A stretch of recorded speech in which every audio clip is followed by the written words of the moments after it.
You're scrolling through social media and you see a photo of a celebrity with the most perfect haircut, the kind of haircut that instantly makes you stop scrolling. Her hair frames her face beautifully, her cheekbones pop, her jawline looks sharper. Everything about the hairstyle just works. You save the photo. The next time you go to the salon, you show the stylist and say, "Can you cut my hair like this?" And technically they do. A few hours later, you leave the salon with the same haircut, but instead of feeling excited, you feel slightly disappointed. The hairstyle looked perfect on her, but on you, something about it feels unbalanced. Your face looks wider, your forehead looks bigger, or your jawline suddenly feels heavier. And here's the part most people never realize. The problem is not that the hairstyle was bad. The problem is that it was never designed for your face in the first place. Once you understand this idea, choosing hairstyles becomes much less confusing. The most flattering hairstyles are rarely chosen randomly. They're built around the natural structure of your face, the width of your features, the shape of your forehead, the strength of your jawline, even the texture and quality of your hair itself. When these elements work together, something interesting happens. The face suddenly looks more balanced,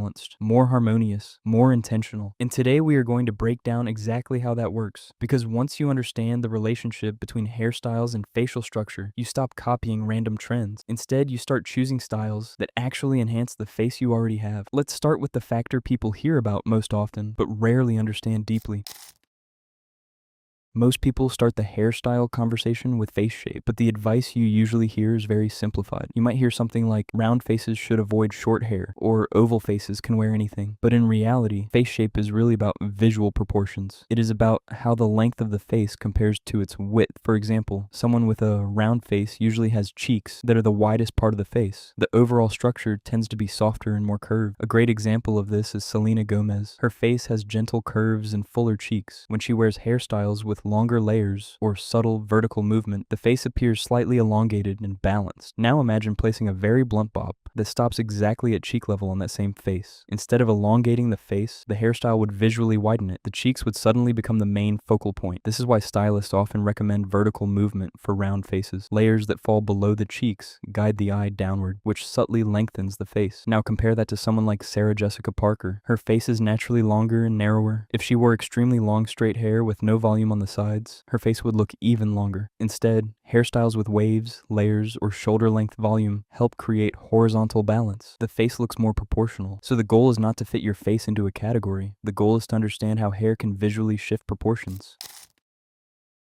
Now let's talk about something people rarely consider when choosing hairstyles. The hairline. The hairline determines how much of the forehead is visible and how the upper part of the face interacts with hair. Some women naturally have a higher hairline, which means the forehead appears larger. Others have a lower hairline, where the forehead looks smaller. Neither one is better. They simply influence what styles will feel balanced. For example, someone like Rihanna has experimented with many hairstyles over the years. When she wears soft bangs or styles with a volume near the temples, the space above the eyebrows feels balanced. But imagine if someone with a high hairline constantly wore extremely tight slick back ponytails. The forehead would become the dominant feature. On the other hand, someone like Ariana Grande often has a slightly lower hairline and wears high ponytails that open up the face. If someone with a smaller forehead added very heavy bangs, the upper part of the face could start to feel compressed. Hairlines also vary in shape. Some are curved, some are slightly squared, some have subtle peaks. When hairstyles follow the natural direction of the hairline, the result usually feels effortless. When they constantly fight against it, styling becomes harder and the look rarely feels natural. Another subtle factor that influences hairstyles is facial symmetry. Human brains naturally respond to balance. In studies of facial attractiveness, symmetrical faces are often perceived as more harmonious, but almost nobody has perfect symmetry. One eye may sit slightly higher, one cheekbone might be more prominent, even the jawline can be slightly uneven. This is where hairstyles can make a surprising difference. For example, a perfectly straight center part divides the face into two equal halves. For someone with very balanced features, this can look striking, but if there is natural asymmetry, the center part may actually highlight those differences. This is why many celebrities use slightly off-center parts. Margot Robbie is a good example. She often wears a subtle side part or slightly off-center part, which softens the structure of her face and distributes visual attention more evenly. Side parts also create gentle asymmetry that can balance uneven features. Hairstyles can quietly guide where people focus when they look at your face. Facial width plays a major role in how hairstyles behave. Some faces naturally have wider cheekbones or fuller mid-facial areas. Angelina Jolie is one of the most famous examples of strong cheekbones and a defined facial structure. Her cheekbones are very prominent and her jawline is extremely sculpted. Because of that, hairstyles that add softness around the cheeks tend to look beautiful on her. Soft layers allow the hair to flow around the structure of the face. If the hair were extremely bulky right at cheek level, the face might start to appear even wider. Now imagine the opposite scenario. Someone with a narrower face shape may actually benefit from added width. Keira Knightley often wears waves or styles that create gentle volume around the sides of the face. That width prevents the face from appearing too long. Where the volume sits in a hairstyle matters more than most people realize. Volume at the temples, cheeks, or jawline can completely change how wide or narrow the face appears.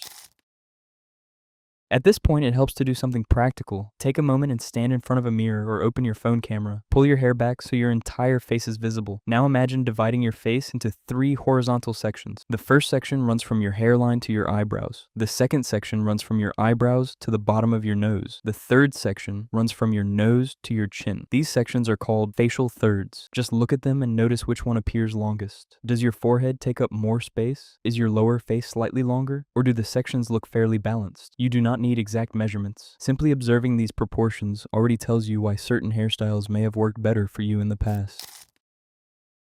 Another concept that helps explain why certain hairstyles work better than others is something called facial thirds. Artists, photographers, and even facial aesthetic experts often divide the face into 3 horizontal sections to understand balance and proportion. The first section is the upper third, which runs from the hairline down to the eyebrows. The second section is the middle third, which runs from the eyebrows to the bottom of the nose. And the third section is the lower third, which runs from the base of the nose down to the chin. Ideally, these 3 sections appear relatively balanced in height. When the proportions are close to each other, the face tends to look naturally harmonious. But in real life, most faces are not perfectly balanced, and that is completely normal. Some people have a taller upper third because their forehead takes up more space. Others have a longer lower third because of a strong chin or longer jaw area. This is where hairstyles become incredibly useful. If the upper third of the face is longer, hairstyles with bangs or soft fringe can visually shorten the forehead area. By placing hair across the forehead, the top portion of the face appears smaller and more balanced. If the middle third is dominant, which can happen when cheekbones are very prominent, hairstyles with soft layers that fall below the cheeks can help distribute attention more evenly across the face. And if the lower third of the face is longer, extremely long straight hair can sometimes exaggerate that length. In those situations, adding volume around the temples or cheekbones helps shift visual attention upward, making the face feel more balanced. What makes this concept powerful is that hairstyles can quietly adjust how these proportions are perceived. The hair itself does not change your face, but it changes where people's eyes focus. And that small shift in attention can completely change how balanced your face appears. The jawline is one of the most defining structures of the face, and it plays a surprisingly important role in how hairstyles look. Some jawlines are soft and rounded, while others are sharper and more angular. These differences may seem small, but they change how the entire face is perceived. Psychologically, the jawline carries a lot of visual meaning. Research in facial perception shows that stronger, more defined jawlines are often associated with strength, confidence, and structure. Softer jawlines, on the other hand, are usually associated with youthfulness, softness, and approachability. Because of this, the way hair interacts with the jawline can subtly change the impression your face gives. Take someone like Angelina Jolie, who has a very defined jawline. When haircuts are extremely blunt and stop exactly at the jaw, they can make the lower part of the face look even more angular. Sometimes that creates a powerful and dramatic look, but other times it can feel slightly harsh. This is why softer layers or slightly longer lengths often work beautifully on strong jawlines. The movement in the hair balances the sharpness of the bone structure and creates a more harmonious frame around the face. Now think about the opposite situation. If someone has a softer or less defined jawline, structured hairstyles can actually add visual definition. Straight cuts that sit just below the jaw can create the illusion of a cleaner, sharper outline. Hairstyles can therefore either soften the jawline or enhance it depending on how they are designed. The key idea here is balance. When the structure of the hair complements the structure of the jawline, the face tends to look more harmonious. But when the hairstyle exaggerates the strongest feature of the face too much, it can sometimes throw off that balance. That is why understanding your jawline can help you choose hairstyles that frame your face in a more flattering way. Hair is not just sitting next to the jawline, it is actively shaping how people perceive it.